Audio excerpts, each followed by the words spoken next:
I have slackened my discipline a bit, but I'll continue. We learned that Karl Marx is a German philosopher. This may not sound a very enlightening statement, but in order to appreciate the uniqueness and the importance of his teachings, positive and negative, we should view them in the light of this fact. In the philosophic climate up to his time, the idealistic philosophy was dominating, mainly Hegel. I remember in one of my videos I said, religion is the scourge of our times. May I correct myself now, because religion is only a branch of idealistic philosophy, and idealistic philosophy is the scourge of all times, because it's not true. Hegel regarded it as evident that spirituality is the starting point in the evolution of the whole of being. For him, mind was constantly searching for freedom through using history as an instrument. That is why, for him, real personal human beings did not have independent value, and he considered that the state is authorized to coerce people, individuals, for the general good, for a higher freedom. That is why he is considered an apologist for the totalitarian state.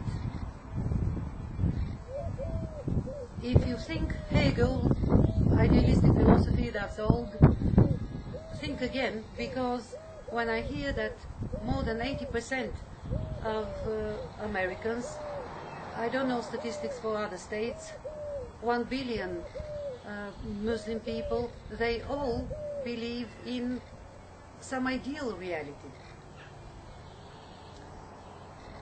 Marx and Engels wrote the German ideology in 1846, but couldn't publish it then. It was only published in its entirety in 1932.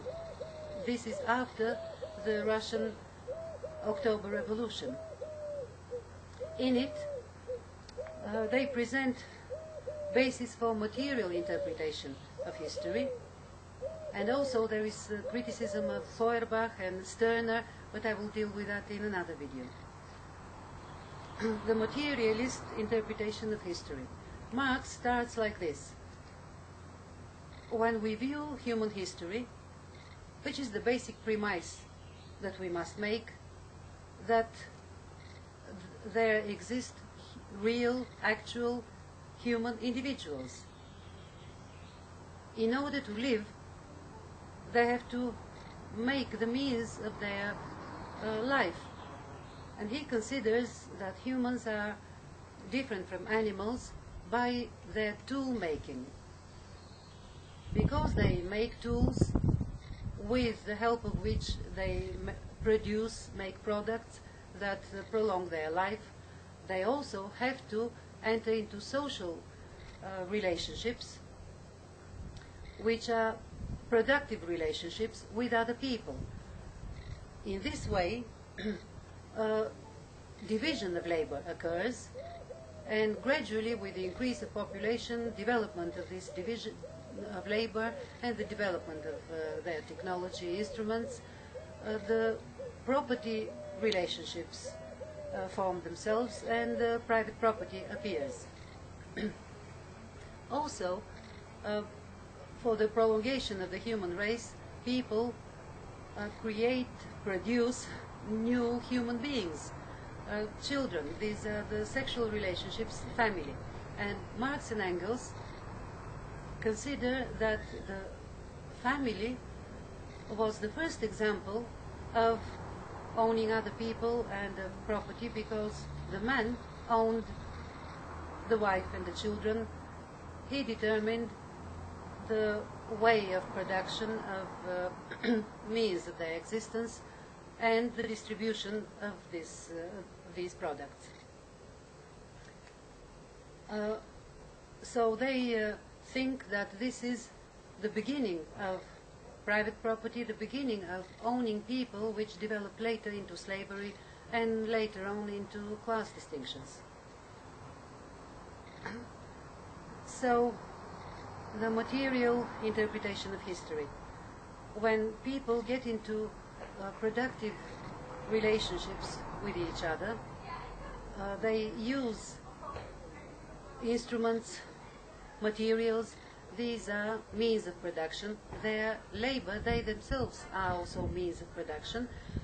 Means of production plus productive relations make the mode of production. The mode of production determines the mode of living, and this determines what people are and what their consciousness is, because their consciousness reflects the material way of life, the mode of life. Marx has been accused of determinism. He has been accused that economic relations determine, in his philosophy, the way, the life of people. But he leaves room for human action. For example, he says, men make their history.